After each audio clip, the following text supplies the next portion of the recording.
apparent, because if they did, they would somehow not have this lockout happen. Now, I can understand them wanting to make their money, but you have to think about your fans. This is a pivotal moment for y'all sport. Why would you have a lockout at a time like this? For the life of me. Like, y'all just now kind of got the casual fan. This is massive, and it just happened. Moments ago, Adam Silver stunned the basketball world by announcing the cancellation of the entire 2026 WNBA season. The reason? A full-scale fan revolt that exploded after long-suspected truths finally came into the open. Millions of supporters walked away when it became clear that star players were being systematically warned, benched, cut, and silenced. The league that was supposed to be protected was being torn apart from the inside. What you're about to hear is the controversy the WNBA tried desperately to keep hidden. Stay with this story until the end, because this is the exact point where everything collapsed. It didn't begin loudly. It started quietly, like a thin crack spreading across a frozen lake.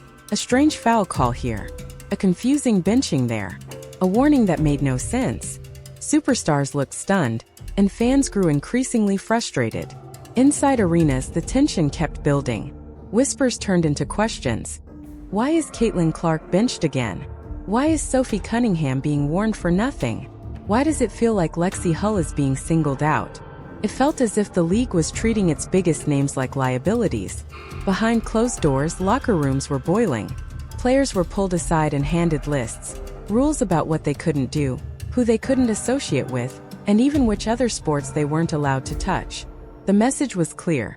Stay quiet, stay obedient, or face suspension. Out on a meeting to go sit down with Kamala Harris and continue to bash the lady in the media, which I'm not a Kathy Engelberg fan. I think she's a bonehead. I think she needs to be fired.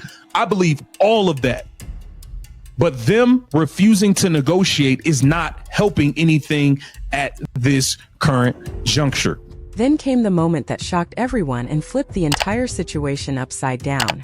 The league reportedly warned Caitlin Clark not to play golf. She was told she couldn't take Sophie Cunningham or Lexi Hull with her. She was told to stay inside the WNBA bubble, as if stepping outside it required permission. That was the breaking point. Fans finally said enough. First, 10,000 joined the boycott. Then 50,000. Then 200,000. Soon it hit 500,000, and then it exploded. 1 million fans officially boycotted the WNBA. Ticket sales collapsed overnight. Arenas weren't just empty, they felt lifeless. You could count the spectators like chairs in an empty classroom.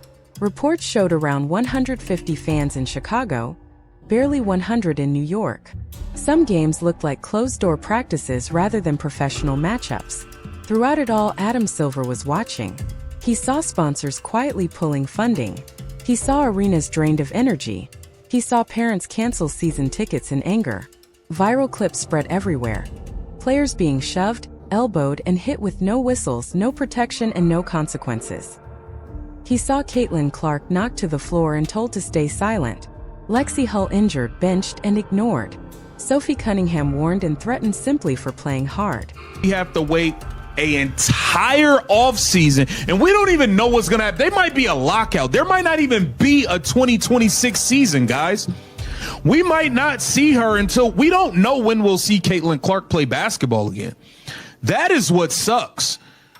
That is what sucks. It seems the owners and the players are far, far apart on an agreement as far as the new CBA.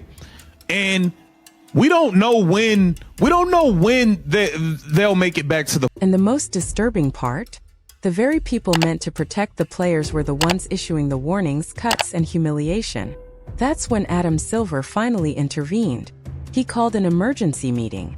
Doors closed. The room went cold. Silence filled the air. He walked in and asked a single question. What happened here?